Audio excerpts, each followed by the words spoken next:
বহুত এক্সপেক্টেশ্যন আছে আৰু ইমান এটা ডাঙৰ ইভেণ্ট আমাৰ ইয়াত হৈ আছে আৰু সকলো ক্ষেত্ৰতে মই ভাবোঁ বহুত এটা এডভান্টেজ হ'ব যিহেতু প্ৰাইম মিনিষ্টাৰ আহি আছে আৰু মই ভাবোঁ এইটোৰ পৰা নতুন নতুন অপৰচুনিটি ওলাব।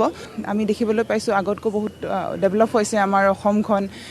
আগৰ তুলনাত এতিয়া আমি নিজেই চেঞ্জেছবোৰ দেখিবৰ কাৰণে পাইছোঁ আৰু স্পৰ্টছৰ ক্ষেত্ৰতো নিশ্চয় বহুত চেঞ্জ হ'ব বুলি ভাবোঁ। আমাৰ আন্তঃগাঁথনি লাহে লাহে ষ্ট্ৰং হৈ গৈ আছে আৰু অনাগত টাইমত এই ইভেণ্টটোৰ পৰা আৰু বেছি ষ্ট্ৰং হ'ব আৰু নতুন নতুন অপৰচুনিটি পাব বুলি আমাৰ প্লেয়াৰে আশা কৰিছোঁ, আশাবাদী আমি। আগতে আমি দেখিবলৈ পাওঁ গুৱাহাটীখনত আহিলে আমি ইমান ডেভেলপমেণ্ট দেখিবৰ কাৰণে নাপাওঁ। এতিয়া গাঁৱতে হওক বা গুৱাহাটীতে হওক একো ইমান ডিফাৰেঞ্চ নাথাকে, সকলো ক্ষেত্ৰতে ডেভেলপ হৈছে।